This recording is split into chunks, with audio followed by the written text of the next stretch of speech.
Olá pessoal, tudo bem?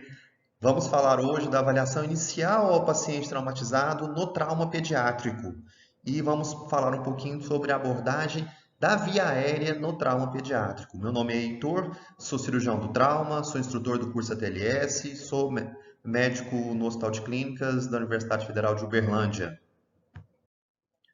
Bom, a gente vai falar sobre a origem, os objetivos, os conceitos básicos, a avaliação inicial propriamente dita, a documentação e as considerações legais na avaliação do paciente politraumatizado.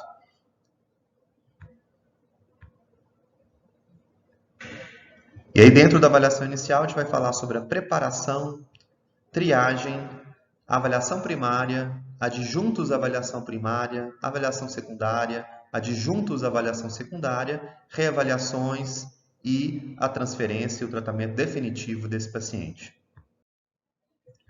O ATLS, Advanced Trauma Life Support, surgiu no final dos anos 70, após um acidente de avião envolvendo um ortopedista que perdeu a esposa e teve ferimentos no ombro, e seus 3 filhos também tiveram ferimentos ortopédicos. E ele percebeu que o atendimento que ele deu para sua família na cena do trauma, ali numa área isolada do Nebraska, foi melhor do que o atendimento que ele recebeu no primeiro hospital que eles chegaram. Ele notou que o médico que atendeu a família dele, ele mesmo nem sequer foi atendido, mas o médico que atendeu seus filhos, atendeu cada um deles de uma forma diferente, usando critérios diferentes e uma avaliação totalmente diferente. Então não havia um padrão, não havia uma sequência, não havia um raciocínio lógico, claro e linear. Então ele propôs que algo deveria ser feito para modificar esse protocolo de atendimento ao paciente traumatizado. E em 1980, criou-se, dentro do American College of Surgeons, o curso do ATLS, que ano passado completou, portanto, 40 anos. Hoje é um curso conhecido no mundo inteiro, presente, em mais de 150 países, e que é o padrão no atendimento ao paciente vítima de trauma.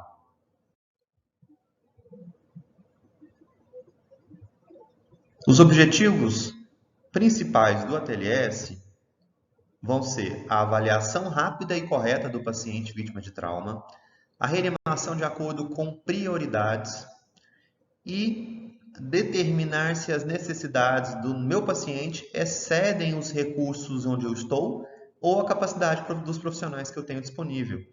E aí organizar a transferência, seja intra ou interhospitalar, e garantir que o cuidado ideal seja oferecido e identificar pioras durante a avaliação ou transferência.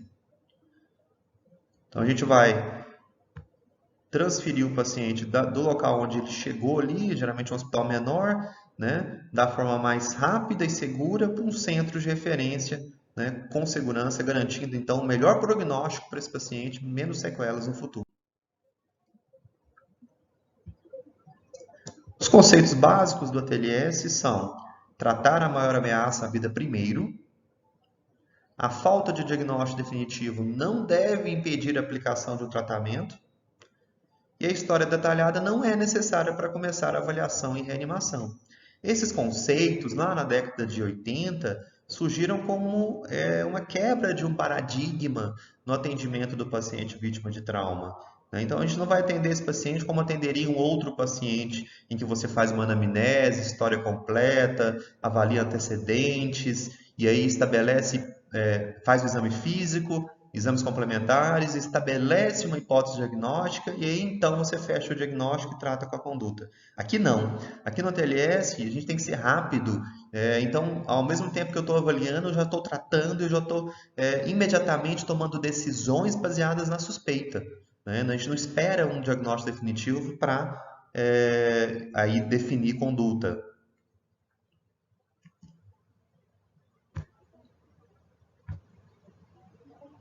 Então, o tempo é fundamental.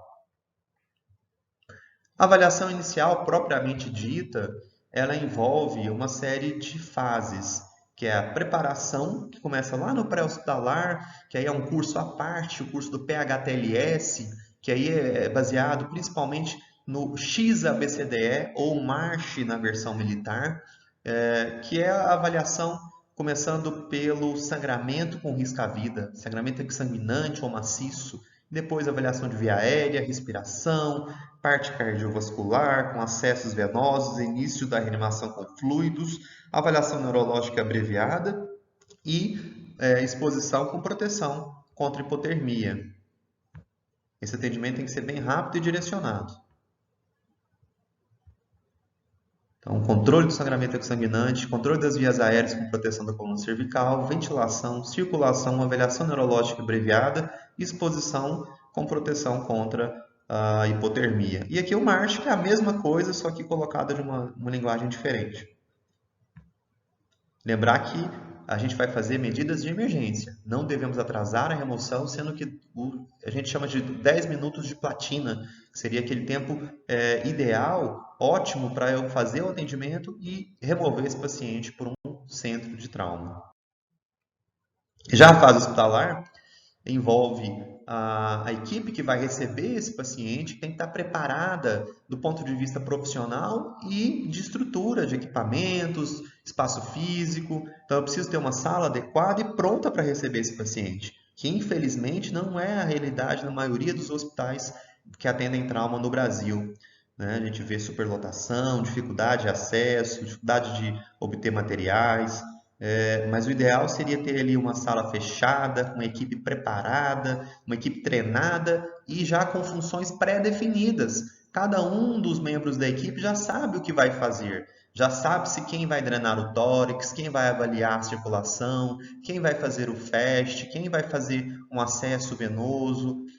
E um líder, esse líder ele vai monitorar a ação de cada um dos profissionais, mantendo sempre em mente o raciocínio da sequência de prioridades. Quando a gente tem mais de uma vítima, a gente precisa fazer uma triagem. E aí a gente pode ter uma situação de vítimas múltiplas, que é quando eu tenho muitas vítimas, mas eu consigo atender elas. Eu tenho estrutura física e de pessoal para atender essas vítimas. E quando a minha capacidade, meus recursos são extrapolados, eu falo em vítimas em massa. E aí a gente pode usar, por exemplo, o START, que é o 32 pode fazer, ou RPM, que é uma avaliação rápida na cena em que eu vou definir qual paciente é mais urgente. E aí eu vou categorizar esses pacientes por cores e pulseiras. Então, o preto ali seria o paciente que já foi a óbito, o vermelho o paciente tem que ser removido imediatamente e assim por diante, colocando a pulseira em cada um. Então, se o paciente tem a frequência maior que 30, enchimento capilar maior que 2 segundos ou não obedece a comandos, ele é considerado vermelho e vai ser removido com prioridade. E aí a gente tem a sequência clássica do ATLS, que é o ABCDE. E essa avaliação, lembrando, é uma avaliação com reanimação concomitante.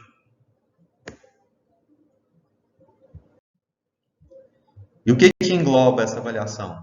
Via aérea com proteção da coluna cervical, respiração e ventilação, circulação com controle da hemorragia, disfunção, que é a avaliação neurológica abreviada, e a exposição com controle do ambiente e proteção contra hipotermia. Lembrando que essa avaliação ela não é engessada, Eu posso ir e voltar de acordo com a necessidade. E aqui o paciente acabou de chegar para a gente, trazido aí pelo pré-hospitalar, com imobilização padrão. A primeira coisa a se fazer é receber o caso. Então, o conceito hand-off é justamente esse, de não tocar o doente enquanto o caso não for completamente passado pela equipe que trouxe, para evitar depois aquela confusão. O médico chega, tenta passar o caso, ninguém presta atenção, e aí passa um pouquinho, o médico já foi embora, e todo mundo fica se perguntando quanto que fez de volume, que drogas usaram, perdeu consciência, quanto tempo tem do trauma. Então as informações ficam perdidas. A não ser que o paciente tenha um risco iminente à vida, eu devo esperar para receber toda a passagem do caso para daí iniciar o atendimento. E aí a gente vai começar o atendimento pela via aérea. Então, determinar se existe algum risco à via aérea, oferecer oxigênio para esse doente, protegendo a coluna cervical. Vamos avaliar o B, aqui um exemplo mostrando o uso do ultrassom ali, avaliando a presença de líquido no espaço pleural.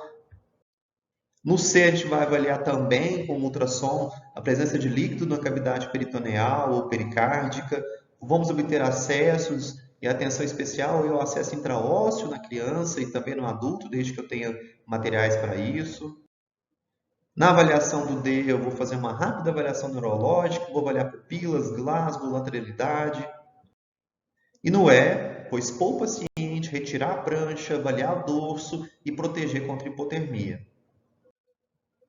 Lembrando que as prioridades vão ser as mesmas para todos os pacientes, independente do tipo de trauma ou tipo de paciente que eu estou lidando. Então, desde um acidente motociclístico, trauma idoso, trauma em gestante, é uma lesão penetrante, um crânio queimado, e a criança também vai ser tratada da mesma forma, seguindo a mesma sequência de prioridades. Lembrando que sempre que algo acontecer de errado, a gente deve repetir nossa avaliação. Então, se o paciente piora em qualquer momento, lembrando que o paciente vítima de trauma ele é muito dinâmico, é um paciente que modifica seu quadro clínico em questão de minutos. E aí a primeira coisa a se fazer é voltar e recomeçar sempre que algo mudar. E aí a gente tem adjuntos a essa avaliação primária, que vai ser a monitorização cardíaca, de frequência cardíaca, pressão arterial, oximetria, frequência respiratória, a avaliação eletrocardiográfica, a avaliação com gasometria arterial, lembrando que é muito importante a coleta precoce da gasometria arterial, principalmente para avaliar pH e déficit de base. Sondagens vesical e gástrica são fundamentais e no paciente grave deve ser feito no C, para diagnóstico e monitorização. A radiografia feita na sala do trauma, né? Lembrando que é ideal ter ali um aparelho portátil dentro da sala. Eu vou fazer raio-x de lesões que levam a risco de vida, então raio-x de tórax ou raio-x de pelve, para poder descartar uma lesão com risco à vida. E, por fim, a utilização do ultrassom, o IFAST, que é de grande valia, é rápido, é simples, pode ser repetido, não é invasivo, é extremamente interessante da gente ter esse aparelho no atendimento. E aí, uma vez que eu fiz a avaliação primária, eu tenho dois caminhos. Ou eu vou continuar para a avaliação secundária, ou eu vou transferir esse paciente. Então, é o primeiro momento que eu vou me questionar. Esse paciente tem necessidade de ser transferido? Extrapolou os recursos que eu tenho disponível para tratar esse doente? Então, a transferência deve ser feita imediatamente. Caso contrário, a gente vai passar para a avaliação secundária. E aí, na secundária, é a hora de fazer um exame, uma história clínica completa, incluindo aí o histórico amplo de alergias, medicamentos, uso de drogas, passado, prenhez, última refeição e o ambiente relacionado ao trauma, o mecanismo de trauma. Isso associado a um exame físico completo e pormenorizado da cabeça aos pés. Então agora é o momento de fazer um exame bem cuidadoso e completo desse paciente.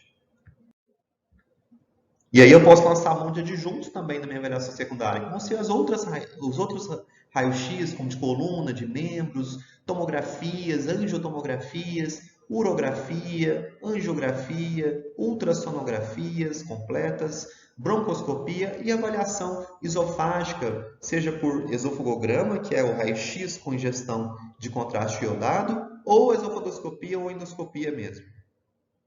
Aqui é um exemplo, tomografia mostrando um pneumotórax, uma angio-TC mostrando uma lesão de aorta e ali uma broncoscopia sendo feita pelo cirurgião torácico. E depois da avaliação secundária eu vou novamente decidir se esse paciente precisa ser transferido ou se eu consigo oferecer para ele o tratamento definitivo onde eu estou. E lembrando que nunca devemos atrasar a transferência com exames que não vão alterar a indicação de transferir. E aí, uma vez dado o tratamento definitivo, a gente vai dar alta para o paciente ou internar e aí ter as avaliações especializadas. E é fundamental que a documentação seja bem feita no prontuário desse paciente, registrar tudo que foi feito, procedimento, e importante aqui incluir o horário, já que o paciente vítima de trauma muda muito rapidamente. Obter sempre que possível consentimento informado. Naqueles pacientes que não têm condições de dar esse consentimento, é importante que depois que foi feito já os procedimentos de emergência, a gente converse com esse paciente, a família, e obtenha esses consentimentos. Nos casos relacionados a crimes, é importante que tudo que é item relacionado seja entregue à autoridade. Por exemplo, o paciente vítima de ferimento por arma de fogo, se o projetil foi retirado, eu devo enviar esse projetil para o profissional ali responsável, seja, por exemplo, o responsável pelo turno, ou mesmo enviar para o setor de laboratório de anatomopatologia para poder fazer o registro desse material. E depois ser encaminhado para a polícia e a autoridade que for cabível. E aí no A, né, na abordagem das vias aéreas do trauma pediátrico em específico, a gente vai ter algumas peculiaridades que a gente tem que comentar. Crianças são muito sensíveis à hipoxemia e é a principal causa de morte no trauma pediátrico. É fundamental e é a primeira prioridade garantir que a via aérea esteja pérvia. Algumas particularidades anatômicas, como a desproporção craniofacial, a traqueia mais anteriorizada pela flexão passiva da coluna cervical, via aérea mais estreita, mais curta, a língua maior e mandíbula menor e mais curta. Tudo isso aí pode levar a uma dificuldade no acesso à via aérea desse paciente e, por exemplo, durante uma intubação ficar seletiva, né? Tudo isso aí deve ser lembrado no paciente vítima de trauma pediátrico. E aí uma forma da gente corrigir a posição anatômica em crianças com menos de 3 anos é colocar um coxim entre os ombros e os pés desse paciente, um coxim entre 2 e 3 centímetros, em que ele vai sair daquela posição do cheirador, né, e assumir uma posição mais anatômica que permite uma abordagem com mais tranquilidade da via aérea.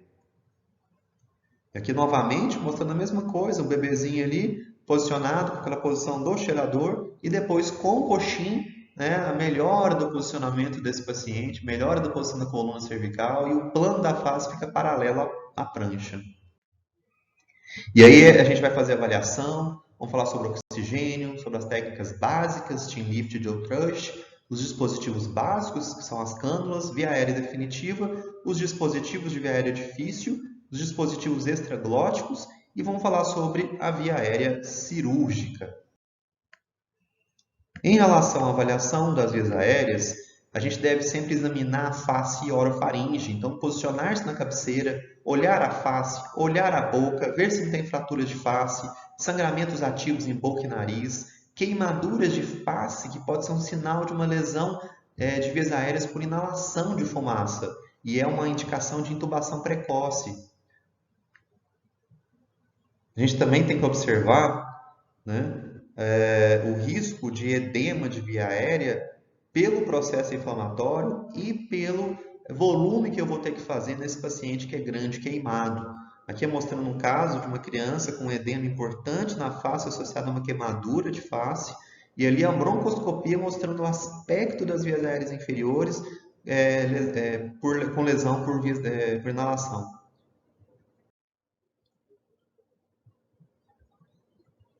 E ainda dentro da avaliação, é fundamental que a gente, uma vez que observou-se a obstrução, que se desobstrua essa via aérea através da aspiração.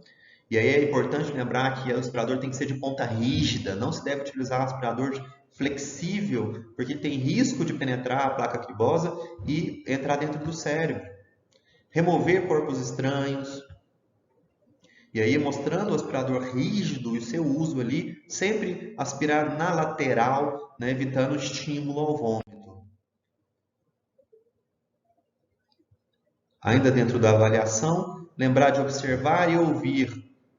Agitação é indicação de hipoxemia até que se prova o contrário. Torpor de hipercapnia. A cianose pela inspeção dos leitos ungueais em região perioral é sinal tardio de hipoxemia. O paciente pode estar usando a musculatura acessória, a respiração pode estar ruidosa, com roncos, gorgolejos, estridores, que é um sinal de obstrução. A rouquidão, a disfonia, é um sinal de obstrução de laringe que exige uma via aérea definitiva. Nunca assumir que a causa da agitação é intoxicação, né? Especialmente em adultos, é muito comum o paciente estar alcoolizado e às vezes a gente taxar o paciente como ele está alcoolizado, está bêbado, por isso que ele está agitado. Até que se prove o contrário, a agitação é igual à hipoxemia e eu devo avaliar dessa forma.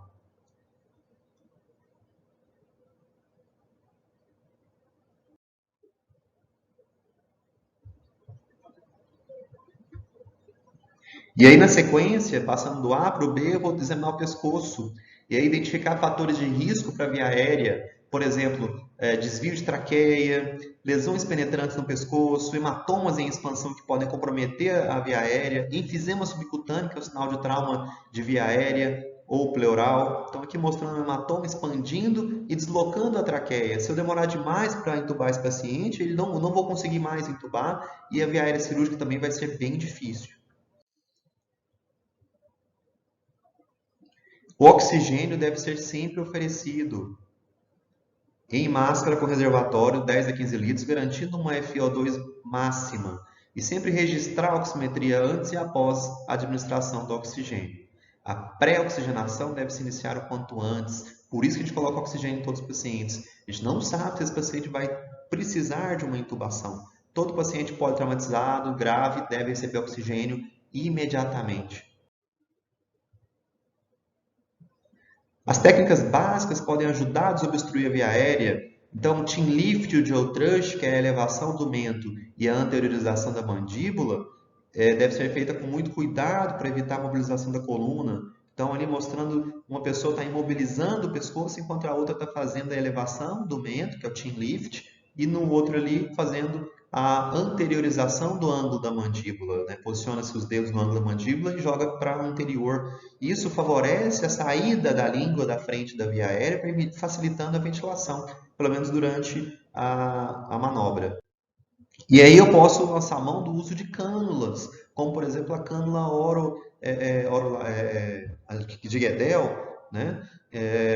Que ela deve ser avaliada de acordo com o tamanho adequado para aquele paciente. E a gente tem várias cores, a gente usa ali rosa, azul claro e preto nas crianças. E a gente pode medir a distância entre a rema labial e o lobo da orelha e aí a gente vai posicionar essa cânula, tá?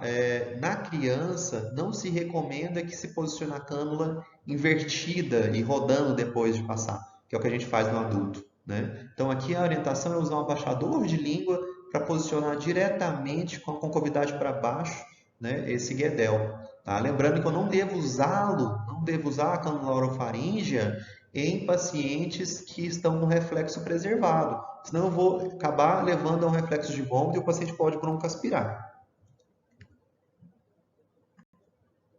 Então, esse é um dispositivo básico, é a chamada cânula orofaríngea. Também posso lançar a mão da cânula nasofaríngea.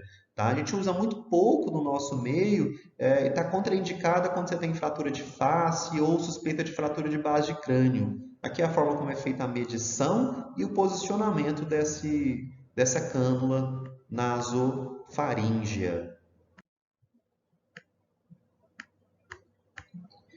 A via aérea definitiva é definida como um tubo posicionado na traqueia com cuff, aí a exceção das crianças, que a gente pode usar sem cuff, ligada a uma ventilação assistida, enriquecida com oxigênio e fixada.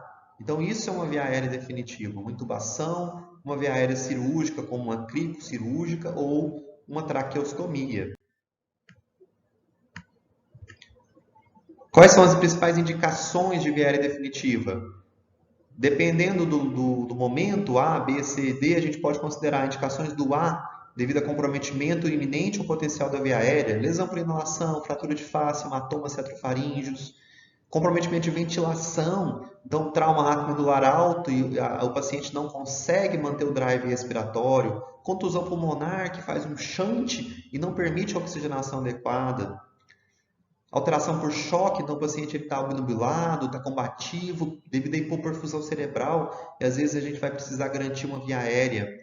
Paciente com alteração neurológica, então todo paciente que tem um Glasgow menor ou igual a 8, que tem convulsões persistentes, que precisa proteger sua via aérea porque está combativo.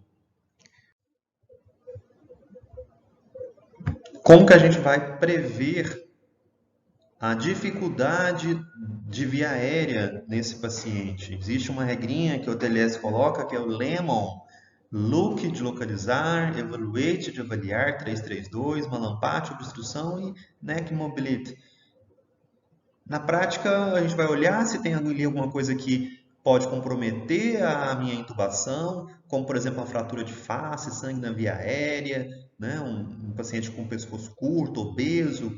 Avaliar, a gente vai avaliar a regrinha 332, que é a distância ali de 3 dedos entre os dentes incisivos, a distância de 3 dedos entre o mento e o ióide, e a distância de 2 dedos entre o assoalho da boca e a proeminência tireoidea. Uma lampate, muito utilizada em anestesia, a gente vai classificar de 1 a 4, e a mobilidade, acaba que a mobilidade do pescoço sempre vai estar comprometida, porque eu não posso hiperestender o pescoço de um paciente que chegou vítima de trauma. Na prática, a gente usa muito pouco, mas é importante a gente familiarizar com critérios, né, sinais de dificuldade de via aérea para a gente preparar melhor nesses casos. Como que eu vou escolher o tamanho do tubo ideal na criança? Então, na nossa intubação assistida por drogas, a gente vai escolher de acordo com, por exemplo, algumas regrinhas do diâmetro da narina do paciente ou diâmetro do dedo mínimo. A gente pode usar a regrinha prática aqui, uma fórmula no tubo com balonete, eu pego a idade, divido por 4 e somo 3,5. Ou no tubo sem balonete, a idade dividido por 4 mais 4. Né? Então, num paciente aí de 4 anos, vai ser 4 por 4, 1. Né? 1 mais 3,5 vai ser 4,5 com balonete, ou 1 mais 4, 5 sem balonete. Então, ou o 4,5 com balonete, ou 5 sem balonete. Outra forma é lembrar que no recém-nascido, que tem mais de 3 quilos, eu vou usar 2,5 a 3. E crianças com menos de 1 ano, 3 ou 3,5. Como que eu vou escolher a lâmina do meu laringoscópio? Qual lâmina? O neonato eu vou usar a lâmina 0 reta, de Miller. 0 a 6 meses, 0 a 1, 6 a 2 meses, 1, 3 anos, 1. De 4 a 7 anos eu já posso usar reta ou curva, número 2. De 8 a 10 anos, 2 ou 3, curva ou reta. E aqui é mostrando o uso da lâmina do laringo reta, que vai ser posicionada ali por baixo da epiglote e vai levantar ela toda, expondo então as cordas vocais, enquanto que a lâmina curva se encaixa na valécula e, através da anteriorização dessa valécula, há uma elevação da epiglote e a gente expõe as cordas vocais. E esse é o aspecto final ali da laringoscopia, com lâmina reta e com lâmina curva.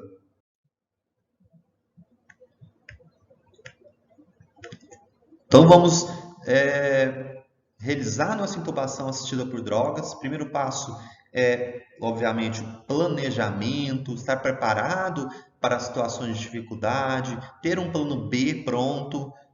E aí eu vou pré-oxigenar o quanto antes esse paciente. Então, o ideal é já colocar o oxigênio assim que ele chegou. Nas crianças menores de 1 ano, é interessante fazer a atropina 0,1 a 0,5 miligramas, 2 a 3 minutos antes, evitando o reflexo vagal e bradicardia. Lembrar de não ventilar esses pacientes, já que o politrauma, até que se prove o contrário, não está de jejum. E aí eu vou sedar. Eu posso usar, por exemplo, um etomidato, né, a dose no normovolêmico de 0,3 mg por quilo, ou midazolam, também 0,3 mg por quilo. Né? No hipovolêmico, preferência pelo etomidato, que causa menos repercussão cardiovascular que o midazolam. Existem outras opções, por exemplo, como o propofol, que também está associado à hipotensão, a ketamina, que é uma droga muito utilizada em pediatria e que tem a vantagem de ser analgésica também e não causa hipotensão. Né? Existe aí um mito em relação à ketamina de que ela aumenta a pressão intracraniana e a gente vê muita gente aí, muitos serviços, inclusive até em protocolos colocam isso, né? E na verdade estudos recentes mostram que a ketamina não aumenta e pelo contrário, até reduz a pressão intracraniana. Né? Então pode ser utilizada sim, especialmente no paciente que está com sinais de hipovolemia. E aí, muito cuidado com a hipotensão perintubação. Então, drogas como midazolam, propofol aumentam essa hipotensão perintubação. Cuidado com a broncoaspiração. E aí é importante a gente fazer a manobra de burpee, que é a pressão na cricoide, né? Back up right pressure. E aí eu vou usar bloqueadores neuromusculares. E aí, geralmente a gente usa succinilcolina porque é um bloqueador de ação rápida e curta, né? Então ele começa a agir dentro de 30 a 40 segundos e o tempo de ação dele é de 5 minutos. Em crianças com menos de 10 quilos, 2 miligramas por quilo. Em crianças com mais de 10 quilos, 1 miligrama por quilo. Tem outras opções como vecurônio ou roucurônio. O roucurônio é interessante usar uma dose mais alta quando eu quero fazer intubação assistida por drogas, intubação mais rápida. Então a gente usa 1 miligrama por quilo, que garante um efeito mais rápido. Tá? Eu vou aguardar o relaxamento. Quando eu usar o succinilcolina, é possível que o paciente tenha fasciculação, que é aquela contração muscular difusa, e no final da fasciculação ele está pronto para ser intubado.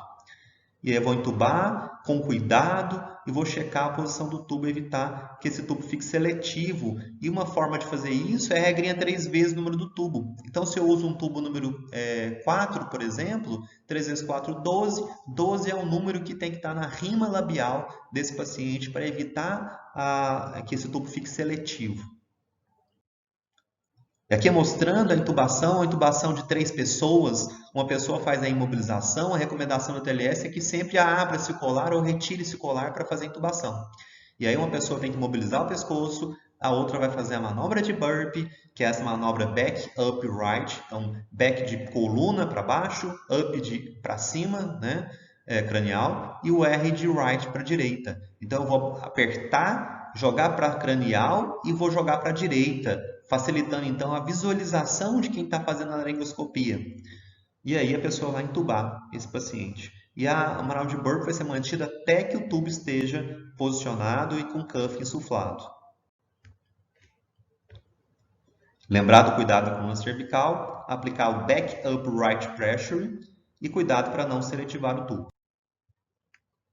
E aí como que eu vou evitar de seletivar o tubo? Observar direitinho as referências anatômicas, observar a passagem do tubo, não introduzir demais esse tubo, basta ser suficiente para o balonete entrar na traqueia, né? E a regrinha 3 vezes o número do tubo, que é o número que vai estar na rima labial. E aí a gente precisa definir, confirmar se esse tubo está no lugar certo, né? Então, primeira coisa, a ausculta, né? Então, auscultar o epigastro para ver se esse tubo não foi para o esôfago. Auscultar o hemitórax esquerdo para ver se esse tubo não está seletivo à direita, né? Fazer a ausculta direitinho para ver se o tubo está no lugar certo. Eu posso lançar a mão do uso de um detector de CO2, que é um método colorimétrico, né? Então, você vê que durante a inspiração e a expiração, a cor modifica desse sensor, né, desse detector de CO2, confirmando que o tubo está na traqueia. E, por fim, o raio-x, que vai ser fundamental para definir exatamente onde está esse tubo. Aqui mostrando um tubo que está extremamente seletivo e depois que ele é tracionado, melhorando então a expansão pulmonar.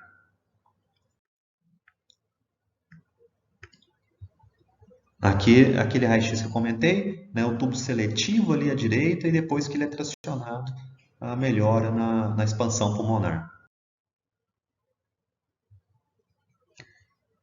Bom, em crianças principalmente, a gente deve lembrar da regrinha DOPE, que é deslocamento do tubo, obstrução do tubo, pneumotórax hipertensivo ou falha de equipamento.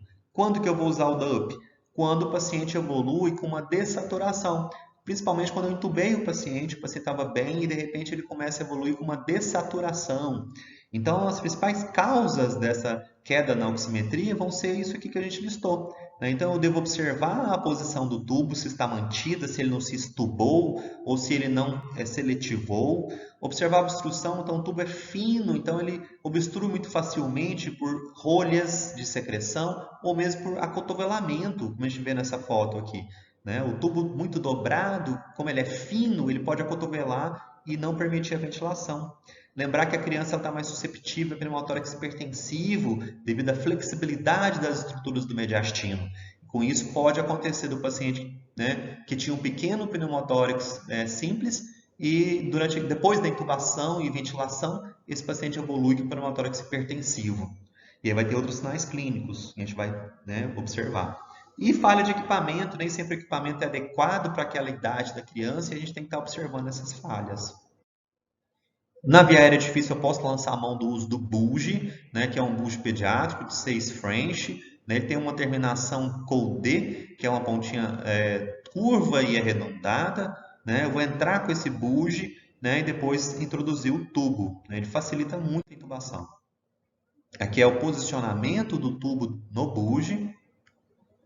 E aqui é a passagem, né? A gente faz a laringoscopia e passa esse bulge. Quando eu passo o bulge na traqueia, eu sinto os cliques da passagem da ponta nos anéis traqueais. Se por acaso eu introduzo e não sinto nada, e continuo introduzindo sem resistência, é porque está no esôfago. Eu devo voltar e passar de novo. Aqui é o bulge posicionado dentro da traqueia. E aí eu posso progredir o tubo. Eu posso lançar um monte de dispositivos avançados, como por exemplo, máscara laríngea, tubo laríngeo ou tubo multilumen, que é o combitubo. A máscara laríngea, ela pode ser com ou sem balonete, né? Aqui é a forma de medir, né? Através da observação do tamanho ali do pavilhão auricular e pela idade e peso, né? De 1 até 3, né? De crianças pequenininhas, lactentes, crianças pouco maiores, de 20 a 30 quilos, até os adolescentes. Né? A máscara laríngea é muito fácil, é só introduzir ela nessa posição, com cavidade para cima, né? E ela vai ocluir o esôfago e o ar vai sair ali por cima extraglótico e vai entrar dentro da via aérea. Então, é uma forma temporária da gente conseguir manter a ventilação e a oxigenação. Existem máscaras laríngeas que permitem intubação. Então, aqui é o uso da máscara laríngea, o posicionamento dessa máscara laríngea dentro da boca, da orofaringe, que vai ser introduzida ali. E aqui é o iGel, que é um tipo de máscara sem balonete. E aqui é o dispositivo que permite a intubação. Então, a gente passa a máscara laríngea e depois passa o tubo por dentro dessa máscara laríngea. O tubo laríngeo tem o mesmo princípio, né, a saída do ar ali antes da ponta. Então, a gente introduz a ponta do tubo laríngeo dentro do esôfago e o ar vai sair ali em cima. Um balonete grande vai ser insuflado na orofaringe. O tamanho também varia de 0 até 2,5 em população pediátrica, de acordo com o peso. O combitubo já é um tubo mais complexo, mais caro, ele tem 2 entradas. Então, eu posso entubar o paciente e esse tubo pode entrar, por exemplo, no esôfago, e aí eu vou ventilar proximal, como se fosse um tubo laríngeo. Se por acaso eu entro dentro da traqueia, eu tenho condições de eu ventilar distal, e aí funciona como um tubo traqueal. Na necessidade, a gente pode lançar a mão de uma cricotireoidostomia por punção. Né? Na criança, eu não posso fazer a cricocirúrgica, mas posso fazer por punção. É uma forma de ventilar o paciente em alto fluxo de oxigênio, temporária, né? 30 a 45 minutos.